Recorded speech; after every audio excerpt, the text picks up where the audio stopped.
大家好，我是小颖。花生是一种非常受欢迎的食品。花生不仅可以做许多菜肴中有广泛的应用，而且可以作为零食食用。今天我们跟大家分享一个新吃法，比水煮简单，比油炸还香，吃多了还不上火。估计很多人都没有见过，也没有吃过，保证你吃过一次就会爱上它。接下来跟着我的视频，一起来看一看具体怎么做的吧。首先，我们先准备1斤在树上摘的花生，先挑选一下，看看里面有没有发霉的、坏掉的花生。如果坏掉的花生不挑出来的话，口感发苦，而且还含有毒素哦。全部挑选干净后，把它放入碗中，往里面倒入清水，将花生清洗一下，洗去花生米表面的灰尘。然后控水捞出，放入另一个碗中，再往里面加入适量的温水，这里不能用凉水，一定要加40度左右的温水。将花生米浸泡5分钟，让花生米吸收水分。接下来我们准备1头大蒜，选择大蒜的时候尽量选紫皮大蒜，它的味道吃起来更加香。先把它的外皮剥掉。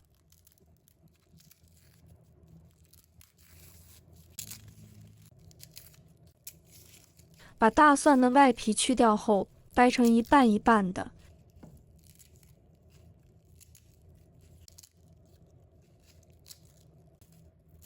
再把蒜皮去掉。很多人在去蒜皮的时候，都是徒手这样剥蒜皮，剥2、3颗还好，多剥一点指甲剥得好疼，并且手上还留有特别浓郁的蒜味，久久不能散去。还有一些蒜皮牢牢地粘在大蒜上面，怎么撕都撕不下来，既费手还费时间。这里给大家分享一个剥大蒜的小妙招，我们取一个蒜瓣，然后用食指和拇指捏住蒜瓣的2头，再轻轻一挤压，蒜皮就能自动爆开。现在去皮分分钟的事，2秒1个蒜皮就去掉了。看一下速度又快又干净。如果需要的大蒜量少的时候，可以用这个方法，随剥随用，很方便。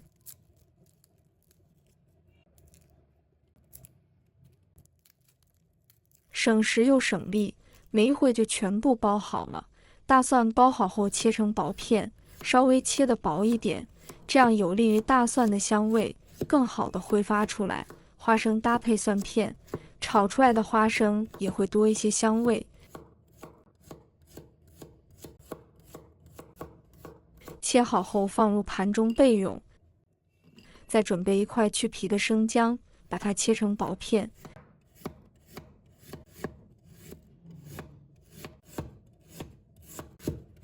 切好后放入盘中备用。接下来再准备一些大料，加入2个八角，我们将它掰成小块，这样炒出来更容易出味道，也更香。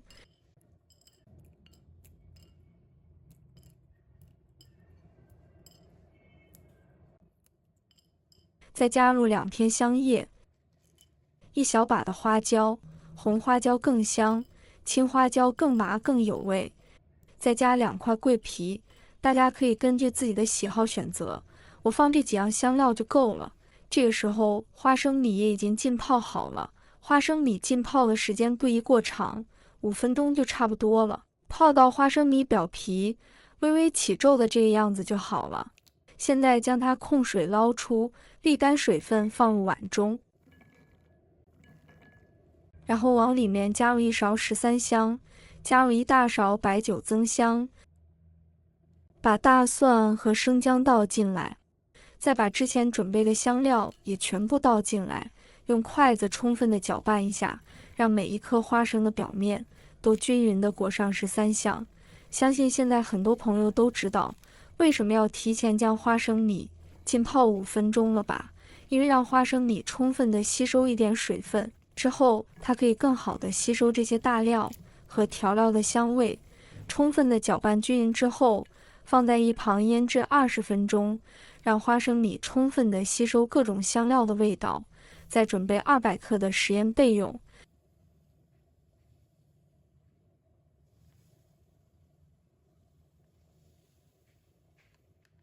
再准备2个失恋的母鸡蛋。朋友们、家人们，视频看到这里了，麻烦您动动您发财的小手，帮忙点一个免费的小红心吧。对您来说只是举手之劳，对小颖来说可以高兴睡不着觉。现在这个视频就辛苦你帮小颖点赞转发一下吧，非常感谢大家支持和鼓励。接下来准备一个铁锅，把锅烧热，把食盐倒进来，先用中火把食盐翻炒一下，大概半分钟左右的时间。这时你会明显的感觉到食盐的温度逐步上升，食盐炒到发热的时候，我们就可以把腌好的花生米连同香料一同加进来了，翻炒一会。这时你会发现花生米外皮都裹了一层食盐，这是因为加了白酒的原因。白酒使花生米的表面呢会有一些水分，炒一会水分干了以后，食盐就会脱落了，所以不用担心花生米会咸。大概过了3分钟，白酒慢慢蒸发，花生米逐渐变得干燥起来了。这个时候我们更要不停地翻炒，炒的过程中千万不要开大火哦，大火很容易把花生米炒糊，做出来会发苦。整个过程中都要开中小火翻炒。炒了3分钟后，你会发现食盐的颜色已经慢慢变色了，逐渐变黄。不过花生米的变化还不是很大，所以接下来呢，我们还要继续翻炒。翻炒到10分钟的时候，现在就可以闻到浓浓的香味了，里面的姜片、蒜片水分也逐渐蒸发变干。继续煸炒不要停，翻炒到12分钟的时候，就可以听到锅里边传来噼里啪啦的声音了，这时就说明快要成功了。这是花生米炒干变脆的痕迹。下面我们就可以开最小火了，把里面的香料完全炒干，这样香料的香味才能够完全的激发出来。炒到最后的时候，食盐已经变成咖啡色了，大蒜、生姜也都炒干了。这时我们的花生米基本上已经熟了，可以关火了。关火后先不要着急出锅，利用食盐的余温将花生米再烘烤一下，多烘烤一会，花生米也就会越香脆，直到锅里面的温度变得不烫手的时候。现在我们将花生米盛出来，将里面的盐分漏出来，然后放入到盘里面。还没冷却之前，花生米稍微有一点点的软，冷却之后就变得又脆又香又酥。随便选几颗花生米放在手上，轻轻一搓，花生皮就掉了。由此可见是非常的酥脆，这种酥酥脆脆是一点都不费牙的那种酥脆，就算是老年人吃起来也一点不费牙。用这种方式炒出来的花生米既入味又酥脆，但是你不用担心它会咸，因为我们腌制的时间也就半个小时，并且在用食盐炒的过程中，食盐最后都脱落了，所以味道刚刚好，不用担心会咸哦。我们这个花生米就可以开吃了，嘎嘣脆，用它下酒做小零食都是非常的不错。油炸的花生吃多了就会容易上火，这样是不利于身体健康的。而换成我们这样的烹饪方式，那就会减少上火的现象，而且吃起来香香脆脆的，越嚼越香。如果大家也喜欢，就收藏起来试一下吧。喜欢我的视频，记得点赞、关注、留言哦。点我头像，还可以看到更多简单的家常美食。我们下个视频再见吧。